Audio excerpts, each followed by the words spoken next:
আমার কাছে তদবির করতে আসেন। এটা আসলে সহযোগিতা আপনাদের থেকে আমরা কামনা করি।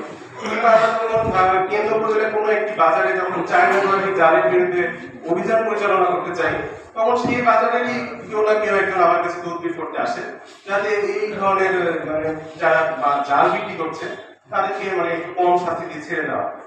কিংবা আমি আরো বলতে পারি যে আমাদের উপজেলায় চিরাং ইউনিয়নে কাদিয়ান বিল নামে একটি বিল আছে। সেই বিলে আসলে একটি মৎস্য অভয়াশ্রম, তো মৎস্য অভয়াশ্রম যেহেতু সেটি সরকারি খাল জমি, তো ওই সরকারি খাল জমির আশেপাশে ব্যক্তি মালিকানারও বিভিন্ন জমি আছে। তো সেই ব্যক্তি মালিকানার যে জমির মালিকেরা বর্ষাকালে যেহেতু ওইটা কালিয়ান বিলের সাথে মিশে একটা জলাশয় তৈরি করে, সেই ব্যক্তি মালিকানাধীন জমির মালিকেরা সরকারি জমিতে এসে মাছ, এতে আমাদের মৎস্য উৎপাদন কিন্তু ব্যাহত হয়। তো সেক্ষেত্রে আমরা কেন্দ্র উপজেলার লোকজন যারা আছে তাদেরও কিন্তু সহযোগিতা পাই না।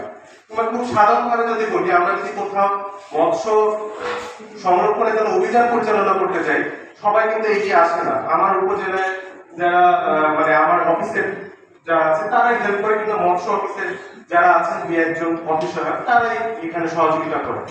তো আমি আশা করব যে আমাদের উপজেলায় যারা নেতৃস্থানীয় আছেন এবং উপজেলায় যারা সম্মানিত নাগরিকবৃন্দ আছেন, তাদের সকলের সহযোগিতা এক্ষেত্রে প্রয়োজন। আমাদের এখানে দুটি বিষয় আছে, একটি হচ্ছে বদ্ধ জলাশয় মৎস্য উৎপাদন, যেটার কথা এখানে বলা হয়েছে। বদ্ধ জলাশয়ের বিভিন্ন মৎস্যজীবীরা রয়েছেন, তারা বিভিন্ন ধরনের নীতি সহায়তা পেতে পারেন, সেটা ব্যাংক লোন হোক কিংবা প্রশিক্ষণ হোক, আর তার মাধ্যমে বদ্ধ জলাশয় উৎপাদন বৃদ্ধি পেতে পারে। কিন্তু আরেকটি বিষয় হচ্ছে মুক্ত জলাশয়। মুক্ত জলাশয় যেগুলো, সেটি বোঝানো হচ্ছে নদী কিংবা খাল বিল। এই খাল বিলের মাছগুলো আমাদের সংরক্ষণ করতে হবে। আমাদের মানুষজনের মধ্যে সচেতনতার খুব অভাব আছে, তো এটা যাতে বৃদ্ধি পায়, এবং আমি আশা করবো যে কেন্দ্র উপজেলা নয়, শুধু সমগ্র বাংলাদেশে এটি যাতে বৃদ্ধি পায় সেটি আমি আশা করবো, এবং জাতীয় মৎস্য পক্ষ যাতে সফল হয় এই আমি শুভকামনা করি।